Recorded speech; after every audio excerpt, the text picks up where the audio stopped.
I've made a ton of mistakes in my trash can cleaning and mobile detailing business, some that cost me thousands of dollars and some being even worse, costing me my time. In this video, I'm going to break down how the other people that you're actually servicing are crushing your business and keeping you from making as much money as you possibly could. I'm also giving away free lifetime access to my school community, which includes multiple courses and coaching calls to anyone who comments the word I say somewhere in this video. Whenever you start your own service business, it's impossible for you to go the entire lifetime of your service without offering anything and having any issues. When it comes to your customers, this is going to be where the largest base of issues is going to start. It absolutely ranges depending on the services that you're offering. Mobile detailing is one of those services that gets a little more expensive, so you're going to have customers that have more money and they're going to be a little more testy. You also have trash can cleaning, which is very cheap, so the amount of customers that you're going to get is a larger volume because of the price range that you're going to be in, but you're also going to get customers that are going to be more difficult and cheap. Now, whenever you're running a service business, you're completely customer oriented, right? So every single customer you get is going to be different, but also your entire business model and the amount of money that you make every month is extremely reliant on you gaining customers and you retaining these customers. If you need help keeping up with customers, sending estimates, invoices, or collecting payments from all of your customers for free, then check out QuoteIQ in the App Store and the Google Play Store, or you can try any paid tier right now for just $1 at myquoteiq.com, which is going to be the first link in the comment section and the description. Also, if you sign up for any tier for a year using my link, you're going to get a free coaching call with me. These kind of customers that I'm talking about, they're going to tear down your business, are just cheap customers. It's a wild extreme of customer that is going to haggle you down.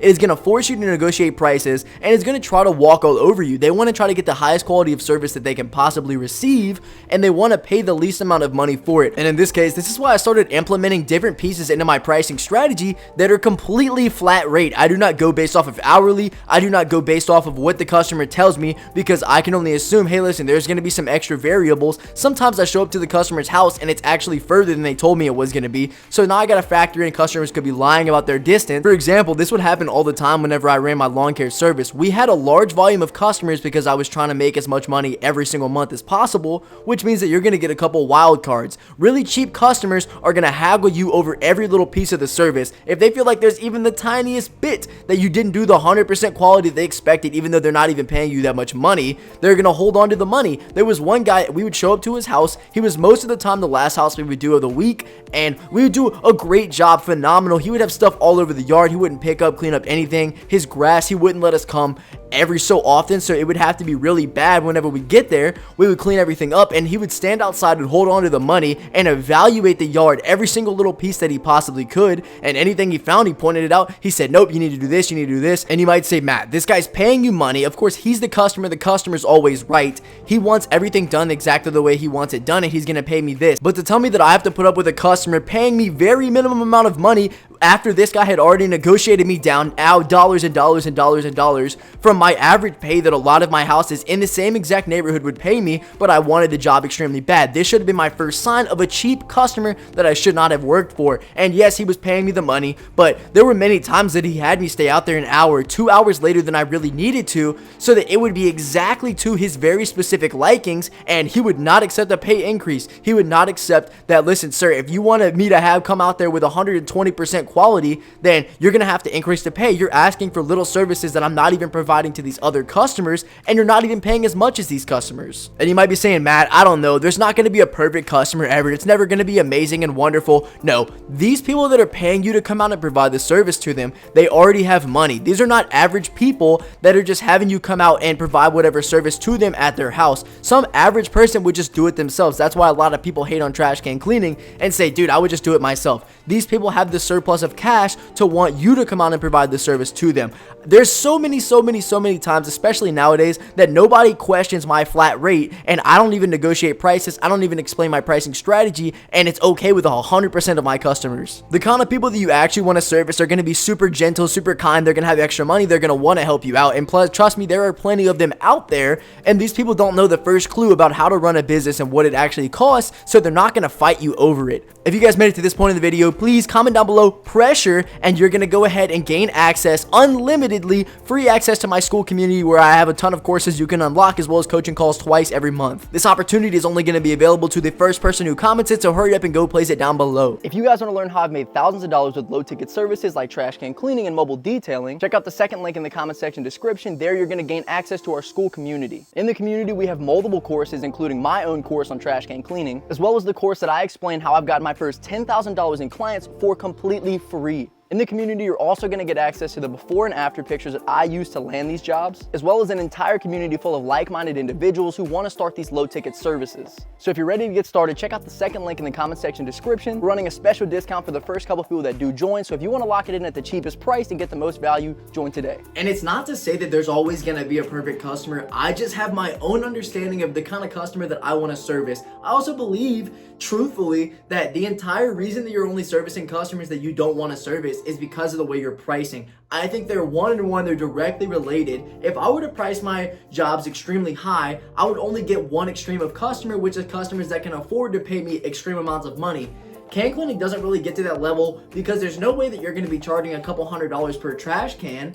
Also, it's all figurative. If you were going to be doing a mobile detailing job, it's people understand what you should be charging and what you probably shouldn't be getting charged. Like if you're charging a customer upwards of $1,200, $1,500 for a mobile detailing job, blow my mind. I would be like, wait a minute, I'm never gonna pay you that much money. I'd rather go to this car wash right down the street, boom, knock it out real quick. It doesn't matter that you're a professional because it's over my standard. It's way beyond my baseline, so it sounds crazy in my head. But whenever it comes to trash can cleaning, you're never really gonna get to a price point where you're like, that's ridiculous. Maybe like $100. I had a guy message the other day on my comments saying $60 a trash can. There's not a single chance that you get that job, and I hate to tell you that. I hate to say that there's a large cap on jobs like that, but in a service business that is predominantly owned by a customer base that you have to service, these people are making the waves, they're making the rules. You're not just gonna be able to charge whatever you want and say, I'm gonna make however much money I want. You're gonna be getting denied. Also, if you try to charge everybody dirt cheap, like I was talking about, there's some guy down the street named Juan that does everything for ridiculously cheap,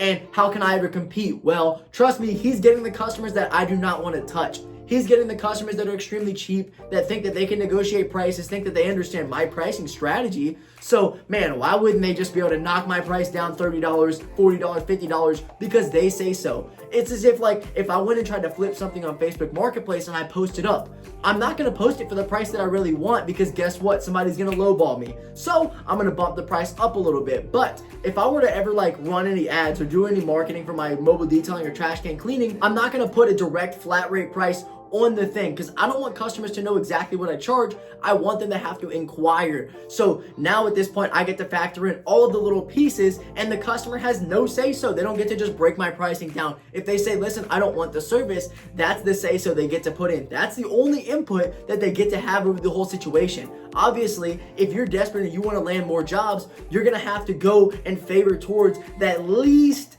the side of the customers that you don't really want to touch. But obviously, if you're still keeping it in like a correct range, it's not going to be that bad. But people that try to go to one extreme, awful. You don't want the cheap, disgusting customers that are going to be bringing you the nastiest product that you're going to have to completely zero to hero flip. And guess what? They're not going to want to pay you the zero to hero price. They want to pay you the basic package, the easy, oh, look, you're just going to throw some water on it, it's going to fix it. No, they do not want that. Sometimes mobile detailing customers do not give me the entire story. Even if I ask a couple different questions, the customer ghosts me. I wonder why that is. It's just a way to weed out the customers that you don't really want to have. They're going to lie to you. They're not going to pay you the full amount. They're going to argue with you. They're going to haggle over when they're going to give you the money because they don't feel as if the job has been done. It's irregardlessly, you signed up for a service that I'm going to provide you. I'm not saying that you're not like, you don't have your own rights and you're not your own human. You're not going to be able to say, I'm not going to pay you this money. You blah, blah, blah, blah, blah, blah, blah.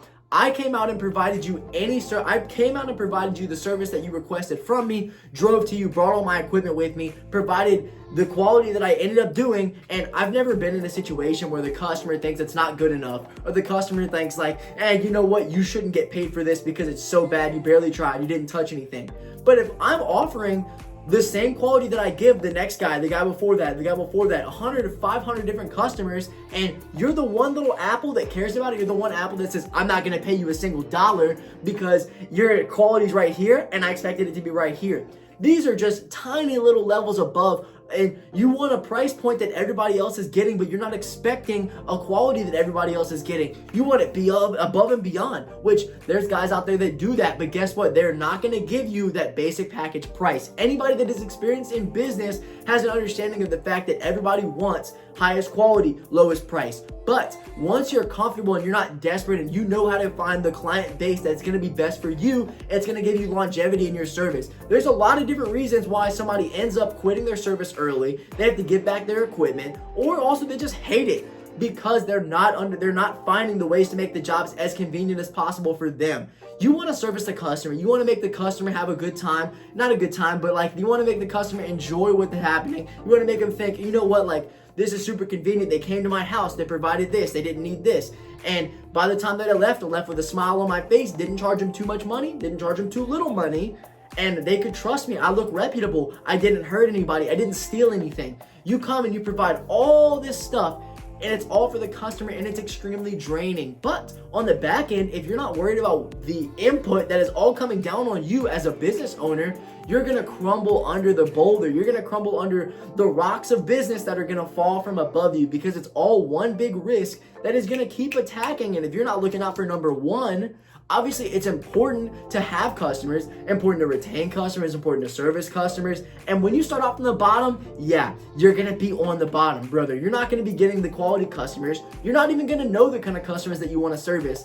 But as you go on, if this is not your main goal to understand what it really takes to do this service and how you can do it most comfortably for you, then it's not something that's gonna last or something that's gonna make you any money at all. And even if it's just a side hustle and you're like, I don't plan to do this forever, for a long time, doesn't matter. If you plan to do this for a couple months without imploding, then I hope that you're tracking down, listen, how can I do this the fastest? What kind of customers are the easiest for me? Where are my price points the best so that I can close as consistently as I want, also get as much work as I want, but lastly, get the customers that are gonna be extremely easy to work with, work for, and are gonna help you help them.